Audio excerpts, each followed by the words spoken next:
Prioritizing savings is a goal for many of us, including myself and this year, but putting it into practice can be challenging with the average interest rate for credit cards sitting at just over 16%. Planning ahead is essential to avoid unplanned debt. Schoolsfirst Federal Credit Union has smart saving strategies for us to kick off the new year on the right foot. And here with more is Membership Development Specialist Joey Cuevas. Hello, Joey. Hi, good morning. Yeah, okay, so this is a great topic to talk about. Like we were just saying, people want to save. So for anyone who wants to save, including our viewers, but is having trouble kind of getting things going, what do you recommend?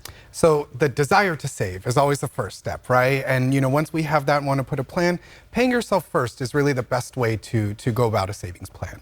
Okay, good to know. So what is paying yourself first all about? So paying yourself first is prioritizing your savings goals over other things. So oftentimes folks will pay their necessary expenses. We have to pay those. And then they'll pay the unnecessary expenses, the little treat yourself moments. Yes. And then they'll look at what they have left over to save. And oftentimes, once we've done that, there's nothing left to save, right? It kind of goes by the wayside. So paying yourself first is, again, prioritizing and making sure that before we pay for those unnecessary expenses, that we add some money to savings first. Okay, so that sounds like it's like treating your savings goal as a bill that needs to be paid. Absolutely. Okay. So, we want to have a budget. And the first step to that is saying, what are my necessary bills? What do I have to pay every month?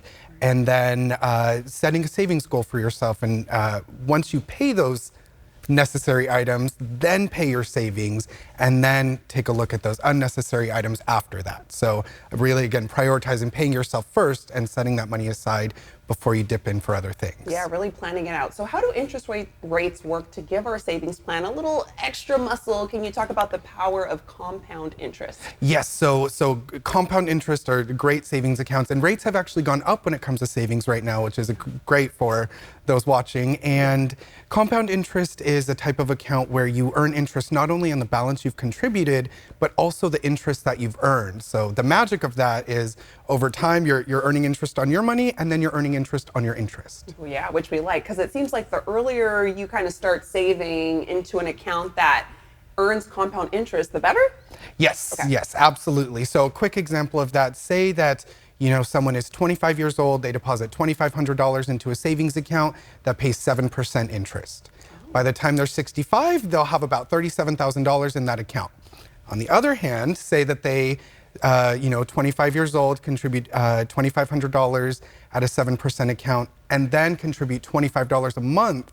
On top of that, by the time they reach that same age of 65, they'll have over $97,000 in that same account. Oh. Thanks to the compound interest. Yeah, okay, that's a plus. This is amazing. And if our viewers have any questions, I understand you have multiple branch locations that they can visit to get their answers. Yes, absolutely. We have 12 branches in the greater Sacramento area, as well as some in Southern California. Also, they can check out our website, schoolsfirstfcu.org, and we have an advice tab, and there's also compound interest calculators in there that they can, play around with, see what would fit for their budget, and then incorporate that. Yeah, and it sounds like it helps kind of simplify the process. Joey, always a pleasure having you on the show. Thank you. Always a pleasure to be here. Yeah, okay. I'm going to let our viewers know where they can go for more information. Visit schoolsfirstfcu.org.